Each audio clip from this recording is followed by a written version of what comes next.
Hi, and welcome to the Truth About Your Migraine series. Today, I'm very happy to have Megan Allen with us. Megan is a member of our migraine community, just like you, and we've been talking with her a little bit over the email, and it turns out that she writes books. So I was absolutely fascinated by this fact. So I am really interested to hear how she does it with a migraine. So Megan, thank you so much for being here. Welcome. Maybe you can tell us a little bit about yourself first, your background, and then we can talk about your books and how you deal with your migraine and write books at the same time. Awesome. Yeah, it's so excited to be on here. I just think that the headache and migraine community is so welcoming and it's just a good place to be to share our stories and our struggles and just yeah, I'm glad to share mine. So I went to college to be a dental hygienist and I did that for a couple of years and just really loved it, as crazy as that is. I guess we're all made for Mhm. different things. Yes, indeed. And then I married my high school sweetheart. We dated for 6 years, got married, and just kind of traveled around with my husband's work, and that was a lot of fun. And then just kind of one day out of the blue, bam, I got a really bad headache, and then it just never ever went away. Oh my And God, how old were you? I think I was about 20. Oh my God, this is awful. So Yeah, you didn't have any headaches before, even like not like a tension headache. You're studying mhm, too hard at college, you get a tension mhm, headache just for a minute, goes away, but never had, I'd maybe had one migraine before, when I was mhm. very young, but never anything chronic, never something that just kind of, so this just kind of started one day and was just there coming on hard. Whew. So, I did kind of all the normal stuff. You go to the neurologist, you do this, do that, do that. And, I was just so sure it was just going to go away, Yeah, and then after a couple years when it didn't, I noticed that I started to change. Like I of was kind of course. mean and I felt like I was short and cynical. And I just looked in the mirror and I was like, oh, this isn't me. I don't like this person I've become, Mhm, 'Cause my philosophy had just been to like not think about it. Like mhm. it was too dark. It was too deep. Like I couldn't deal with all those feelings. So I just stuffed them down and that never does good. Yeah. So you didn't basically you wanted to kind of ignore it and thought that this would make it go away. Mhm. Okay. Yes. Yes. Yeah, it And doesn't work. it doesn't work. No, all those feelings have to go somewhere. When they stay Mhm. inside, they turn to bitterness. So you had the headache for 2 years nonstop? It's been 8 years nonstop. Oh Still my God. going. So still on since that day. Oh my Since God. that day. Yeah, yeah. Not one day of relief. In the beginning, I had a couple days of relief, but really since then, it kind of ebbs and flows. Yeah, It of just course. Yeah. it's kind of a low to medium level headache, and then it gets really bad, and then kind of ends back out. But there's never been a day where I was like, oh, "There's no headache, yay!" But it's Yeah. amazing to just kind of get used to things. Like we all have Yes. our burdens to bear, and it's once I started dealing with myself, it was not such a heavy burden. Like once I Hmm. really faced it, and that's where writing made all the difference. I just sat down on my computer one day and I started writing it out. And when I was able to write it, like write it as a novel, because I was able to say things that I hadn't been able to say with my own voice. When I made Hmm. a pen character say it, it was like I was finally able to let it out. Where these feelings were too intense that I couldn't say it in a conversation to my family. But when I was able to write it out, I could see it like, oh wow, that's how I feel. And in the beginning of the journey, I was so angry at God. Like I knew He could heal me, and He just wasn't. And so when I started all this, I was like, you know what? I need to make myself right with God. And so I just realized that He gives us these trials to make us better. When we're comfortable, we aren't growing, we aren't changing. It's when we go Hmm. through these trials that we become who He wants us to be. So those two kind of things together, writing, facing myself, and kind of getting back with the Lord, just like, and once my book was done, I felt complete. It was like I'd taken Wow. everything that was in here and just thrown it out, and I could just breathe again. Like, Hmm. oh, it was wonderful. Well, that's very interesting because I think that journaling, for example, is an exceptional tool for getting your emotions out of paper, out on the paper. Just the physical act of writing just takes it out and like in front of you, right? So you can really face them, and then you can crumple it and throw it away if you want to, or you can publish a beautiful book. So tell us a little bit more about your books. I know it's fantasy books, so I actually love fantasy. So I'm going to definitely get all the three books that you have and read them. So can you tell us a little bit more about them and maybe show them if you have them handy? Yeah, so this is kind of the first one I started on. It's called Magic Headaches. And Mm-hmm. it's about a young girl. She's in college and she gets terrible headaches, but she also gets a magic ability. And so it's her kind of dealing with these two things. Like, one, my dreams are changing because I have this chronic pain that won't go away, but also there's something magic about it. There's something special about it, and kind of overcoming that and going through that. I love that. So the next books are kind of in the series. This is kind of a short novel that bridges the gap, and then this is the final one. So I Mm-hmm. just it was really healing for me, and that, I love fantasy books too, and I think that, how many novels are there where the main character has chronic headaches and I migraines? Like, know. I have never read one, so yeah. that would be amazing. So, tell me a little bit, like, how did you decide? Why did you decide to write? Have you always been a writer, or drawn to writing, or like did it just happen all of a sudden? Like the girl in your book had a magic ability that descended on her one day. I've always been creative. I like to knit and sew and draw, and I'd started writing a novel years and years ago, and I just kind of forgot it. And then when I realized I had to kind of start working through myself, I found that writing like about someone else was just easier. So I kind of picked up those old scraps and those old notes I'd done and just kind of transformed it into what it is now. But yeah, I'd always been kind of dabbled in it, but I didn't have the passion for it when I was young, and Mm-hmm. it just didn't happen. And then once I started, it was just kind of addicting.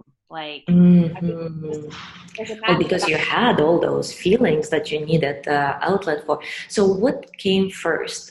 Or maybe it just was intertwined, but was it your desire to get your feelings on paper to kind of sort them out, or was it the desire to write a book and then somehow it turned into a migraine book?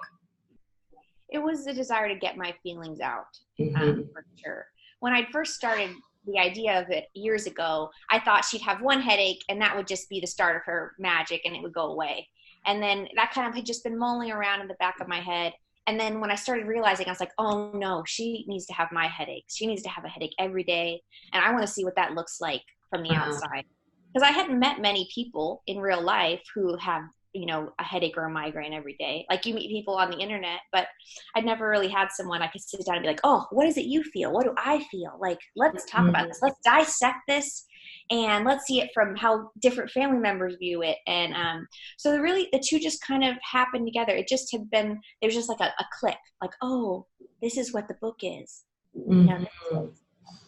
That's very cool. So, how long did it take you to write a book, and how did you handle it with your migraine? How did the process itself go? Probably once I really started getting serious about it, I finished it in about a year and a half or so. And good and bad, but I had to stop working as a dental hygienist by that time, because kind of the punch positions and the lights, Yes. it was just a migraine nightmare. Yeah. So I had retired, which had a lot of feelings. I was so young to not be able to work, so thankfully I had the time. And so I could find kind of quiet times in the day when I knew my headaches were a little lower to do it. And I didn't have my daughter yet. She's 2 now. So I did a lot of the writing before she was born.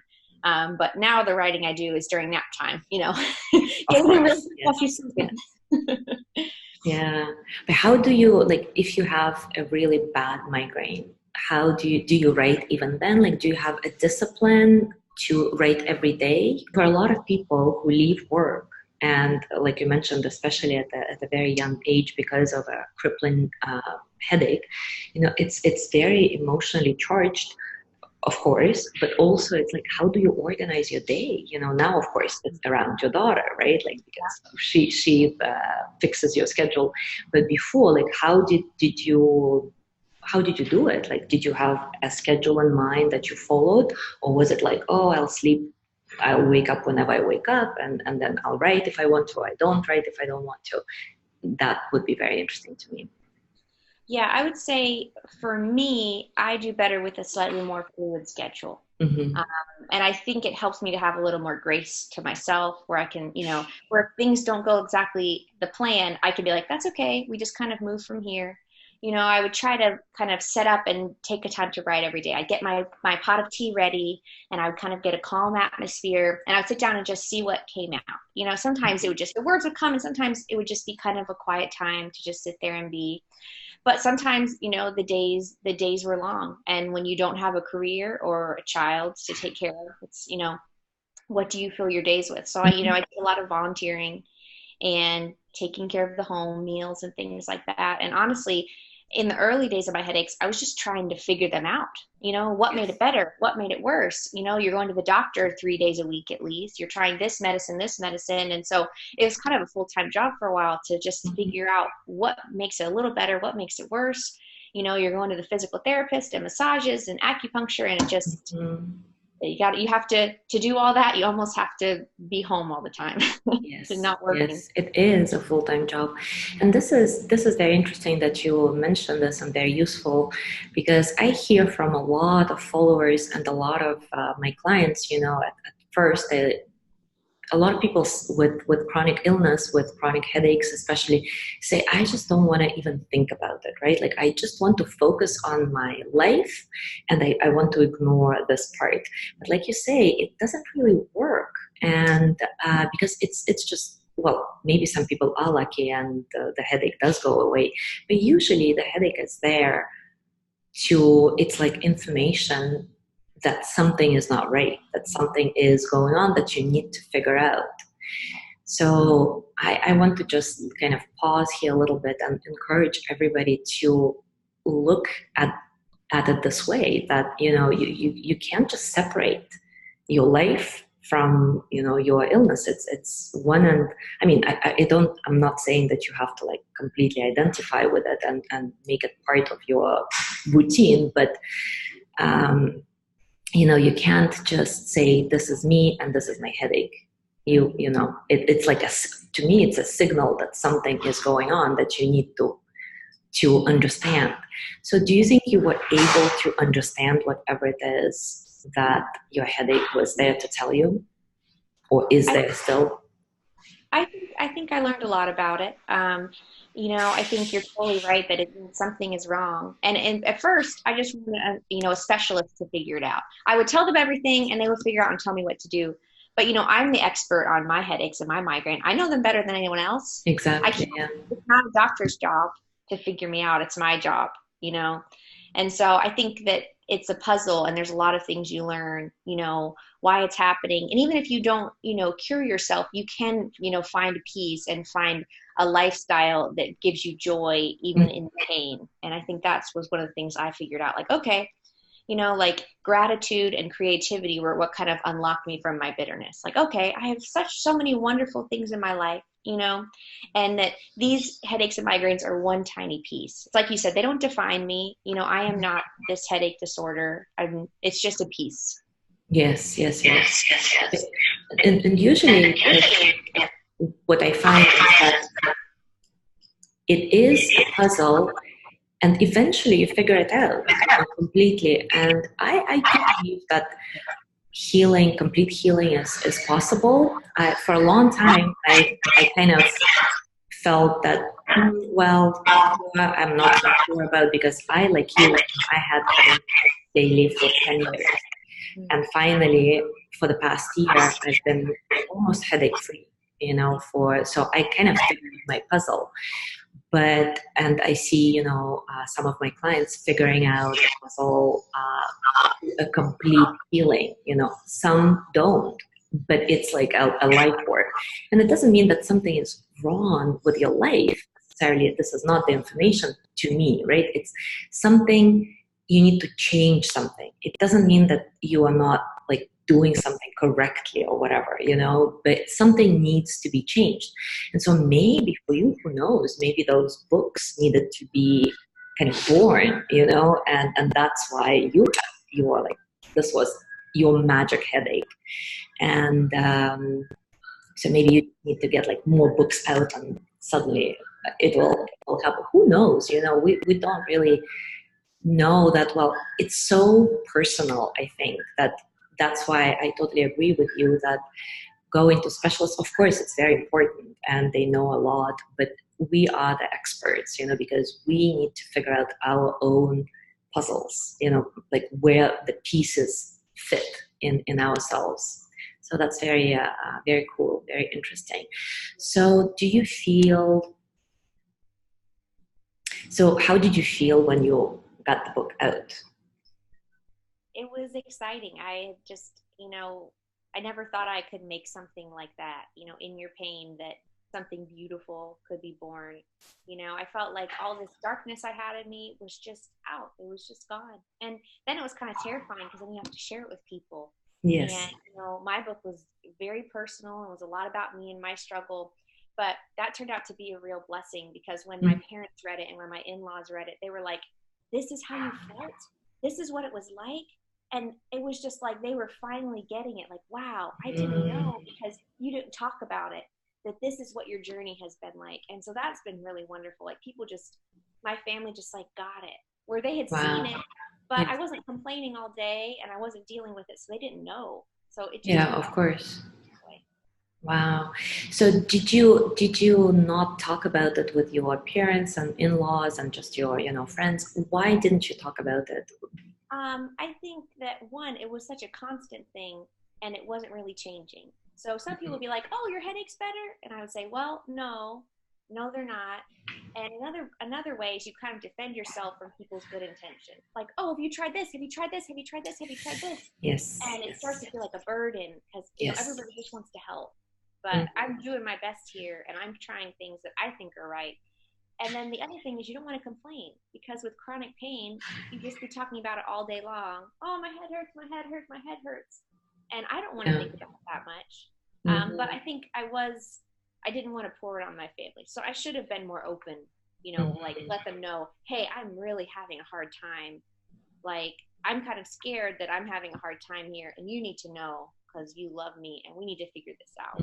Instead, Mhm. where I just kind of, I didn't think about it, didn't think about it, didn't think about it until it got too bad. So, Yes, and then it just poured into your book. mhm. Well, that was your process, your way of telling them. So it doesn't really matter how it happens. The important thing that it did happen, and so now they know. So do you feel really supported by your family and by your well immediate family and just your friends and everything? Do you feel this kind of support? I think with my close family of my husband and my parents, they totally get it. Hmm. They are very open to changing things. Like, oh, does this bother you? What can we do? Things like that. And so I'm just so blessed that they Hmm. understand it as well as they can. I don't have a family history of migraines, so there's people in my family haven't felt what I felt, but for all that, they've still been really supportive. And I think that sometimes when it happens all of a sudden, you do lose some friends because they don't get it. When you cancel Hmm. plans and you can't be there and you're kind of a little more high maintenance, they kind of fade away. But I think that you find who your true friends are and they just stay. So I think I've been really grateful in that they just kind of get it. And there's just kind of a trust. Like they have to trust me when I say this because they can't know what I'm feeling. Of course, yeah. So it looks like to me that you did find blessing in your headaches. So you do feel like it is some kind of magic that is happening, right? Just I like do. with your character. That is so awesome. So do you have any tips, any advice to our viewers, to the rest of the community on how to get out of the bitter you into the you that can see the abundance of life even with chronic pain and doesn't want to put the life on hold because you're in pain. Yeah, I think there's a couple things. I think one, you do have to process it yourself, whether it's you said journaling or creating art or writing, you have to find a way to see what you're really feeling and face it. Mm-hmm. And then I think you need to kind of then let it go a little bit. You don't need to think about it every day. It doesn't need to be Mhm. your job trying to fix yourself. Like Yeah. it can't be the focus of your days. Like, okay, I need to do this.